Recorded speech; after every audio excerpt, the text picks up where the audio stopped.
लेकिन उद्धव जी को भगवान ने क्यों चुना? भगवान चाहते थे कि उद्धव जी की थोड़ी क्लास लग जाए। कैसी क्लास लग जाए? उन्होंने ज्ञानी भक्त बन गए लेकिन प्रेम तत्व को नहीं समझे थे, और भगवान चाहते थे कि उद्धव जी प्रेमी भक्त बन जाए। अंतर है ना, मथुरा के भाव में, द्वारका के भाव में, ब्रज के भाव में अंतर है कि नहीं? मथुरा के भाव में उसके अंदर ऐश्वर्य मिश्रित होता है, और ब्रज के भाव में ऐश्वर्य कुछ नहीं होता।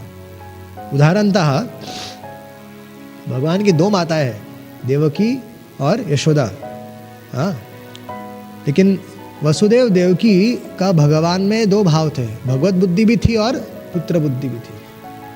नंद यशोदा का एक ही भाव था, पुत्र है मेरे। जो सखा है, मथुरा आदि द्वारका के जो सखा है, उद्धव जी है, उनका दो भावना थी कि भगवान भी है और मेरे सखा भी है।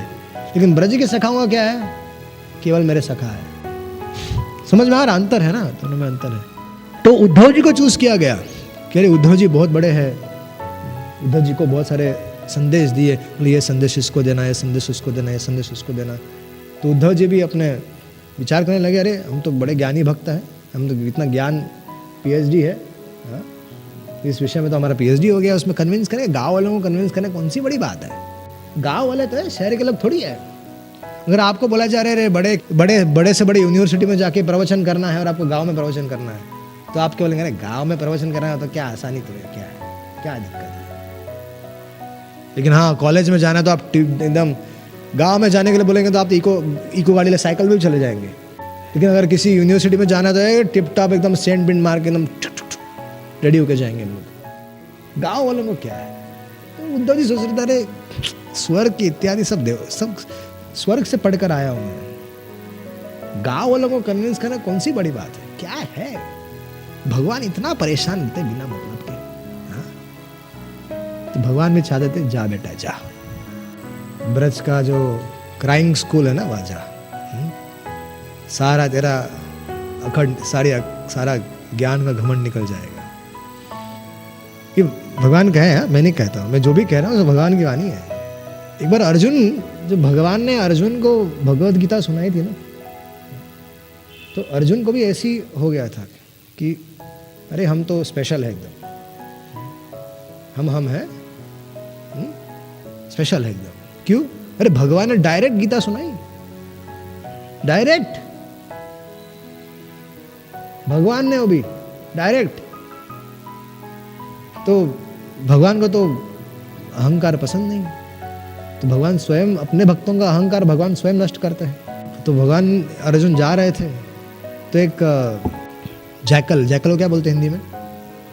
हाँ, सियार।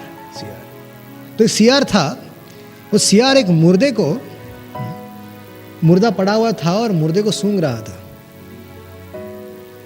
और बहुत बार सूंघ रहा था। कृष्ण और अर्जुन दोनों देख रहे थे। वो सियार खा नहीं रहा था, पैर छुआ, पैरों में जाकर सूंघ रहा था, हाथों में सूंघ रहा था, आंखों में सूंघ रहा था, मुख में सूंघ रहा था, लेकिन खा नहीं रहा था। तो अर्जुन हंस रहा था, अरे क्या मूर्ख है, अभी कुत्ते होते तो खा लेते, सियार मूर्ख है। तो भगवान है, उन्होंने उस सियार को बुलाया, सियार प्रभु आइए। सियार आए, फिर बोला कि तुम क्यों नहीं खा रहे हो? बोला मैं देख रहा था कि मैं जब सूंघता हूं प्रभु, तो मैं देखता हूं कि इसने कोई भगवत कार्य किया है कि नहीं किया है, पैर से धाम में चला है कि नहीं चला है, हाथ से नाम जप किया है कि नहीं किया है, कभी आपकी मंदिर का मार्जन किया है कि नहीं किया है, कोई सेवा की है कि नहीं की है, और मुख से प्रसाद खाया है कि नहीं, कृष्ण कथा बोली है कि नहीं बोली है। तो ये सब मैं विचार कर नहीं मैं किसको खाऊंगा? अगर ये सब नहीं किया तो मैं पापी व्यक्ति का शरीर क्यों खाऊं? और प्रभु उसने कुछ किया ही नहीं था, इसलिए मैं नहीं खा रहा था। आंखों से कभी आपके दर्शन नहीं किए थे, साधुओं को भी देखा नहीं था, इसने कभी अपने शरीर से भगवान को आपको प्रणाम नहीं किया, कभी इसने शरीर से वैष्णव को प्रणाम नहीं किया, कभी कानों को सूंघ रहा था कि कृष्ण कथा सुनी है क्या? बोले कृष्ण कथा भी नहीं सुनी थी, तो ऐसे व्यक्ति के खाना क्यों खाऊं? अगर इसने किसी भी अंग में से अगर कुछ भी सेवा कार्य किया होता तो मैं उस अंग को खा लेता। अर्जुन का माथा चकरा गया। अर्जुन का अहंकार नष्ट हो गया, वो अपने आप को बड़ा ज्ञानी समझ आता है। सीआर भी उससे ज्ञानी था। तो यहाँ पर उद्धव जी के अंदर जो ज्ञान का अहंकार था, उद्धव भगवान चाहते थे कि इनका भी अहंकार नष्ट होना वो जरूरी है। तो क्योंकि उद्धव जी बृहस्पति के शिष्य थे और ज्ञानी भक्त थे, लेकिन उद्धव जी को प्रेम तत्व के बारे में बिल्कुल जानकारी नहीं थी और भगवान चाहते थे कि उनको भेजा जाए, तब उनको भेजा गया। हमारी स्थिति क्या है? ब्रजवासी कृष्ण को भूल नहीं सकते और हम लोग, हमारी स्थिति कि हम लोग कृष्ण का स्मरण नहीं कर पाते, चाहे लाख प्रयास कर ले। हाँ, कृष्ण भूली सैज अनादि बहिर्मुख, अतएव माया तारे दे संसार दुख। हम लोग क्या करते हैं? श्री कृष्ण को भुला बैठे हैं और हमारे ये जो संसार है उसी को अपना मानते हैं।